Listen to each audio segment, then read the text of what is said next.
Kami awali News Prime hari ini dari Ibu Kota. Pemirsa, sidang kasus dugaan suap pengurusan pergantian antar waktu anggota DPR untuk Harun Masiku dengan terdakwa Sekjen PDIP Hasto Kristianto yang digelar di Pengadilan Tindak Pidana Korupsi Jakarta Pusat diwarnai kericuhan di luar ruang sidang. Sejumlah orang yang diduga akan berbuat gaduh diusir paksa hingga sempat dihakimi massa oleh pendukung Hasto.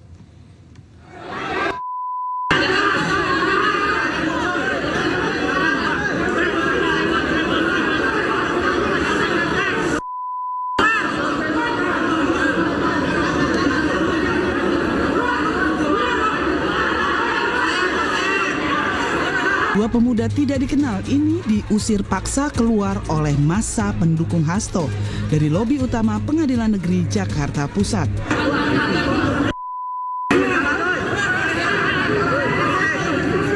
Petugas yang melerai keributan sempat kewalahan lantaran massa terus memaksa keduanya meninggalkan lokasi. Jagain.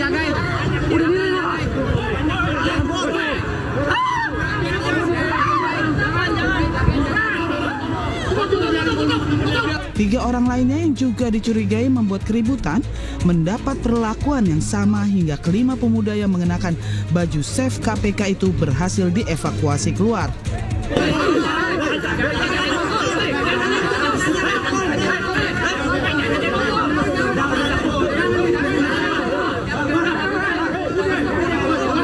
Tim kuasa hukum Hasto menduga jika orang-orang tidak dikenal tersebut merupakan massa bayaran yang sengaja didatangkan untuk membuat kegaduhan saat jalannya persidangan.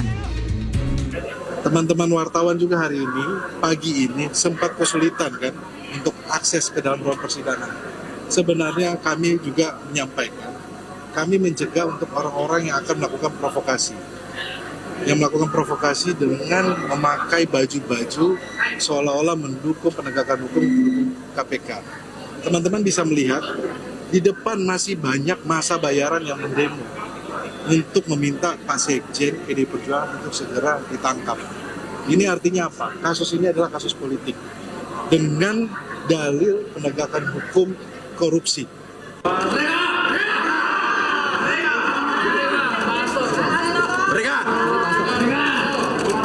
Sementara di ruang sidang Tipikor, Majelis Hakim kembali menggelar sidang kasus dugaan suap pengurusan pergantian antar waktu anggota DPR untuk Harun Masiku.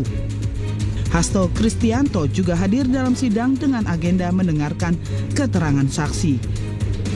Dari Jakarta, Rani Sanjaya, iNews melaporkan.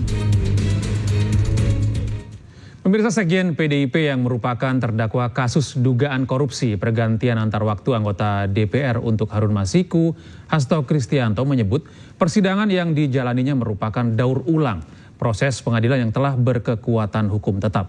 Menurut Hasto, tidak ada fakta yang baru yang dihadirkan oleh KPK.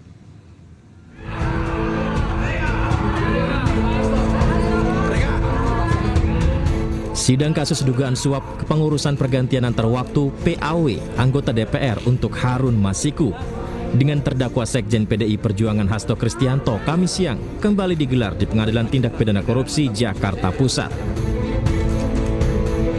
Sidang dengan agenda mendengarkan keterangan saksi ini, jaksa penuntut umum menghadirkan pengacara PDIP sekaligus tersangka kasus dugaan suap PAW Harun Masiku, yakni Doni Tri Istiqomah, dan ex-komisioner Bawaslu Agustiani Tio Fridelina.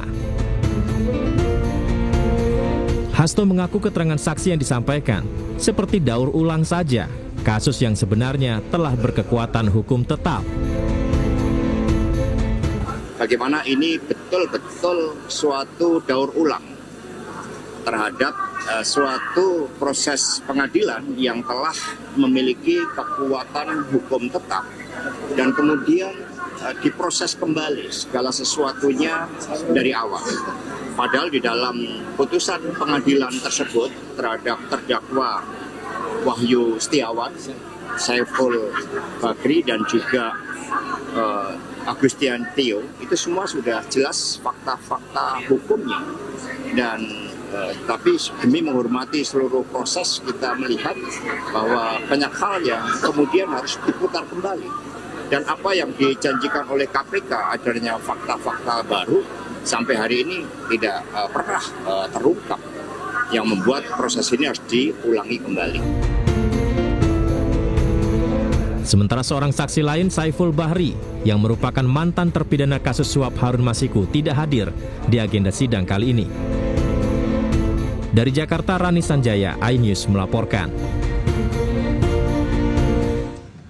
Pemirsa, pengamat militer Koni Rahakundini akhirnya muncul dengan dokumen rahasia titipan Sekjen PDIP Hasto Kristianto. Dokumen yang sebelumnya disimpan di Rusia ini kini diserahkan kepada Wakil Sekjen PDIP Aryo Adidarmo.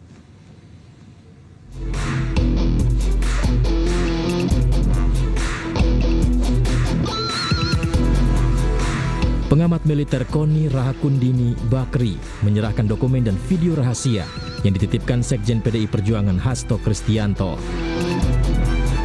Jadi begini, saya terangkan, notaris pertama ini tentang 32 dokumen, dicap oleh notaris. Notaris kedua adalah ini notaris Rusia ya, Mas? Rusia, maksudnya Rusia. Nanti diterangkan aja ada. Nah, yang ini dokumen tambahan. Jadi total dokumen pada saya itu 37. Siap. Yang paling mengerikan untuk saya nomor 16. Siap. Karena itu hubungan dengan Kapolri. Dan nomor 7. Bagaimana PDIP mau dibubarkan, dihancurkan.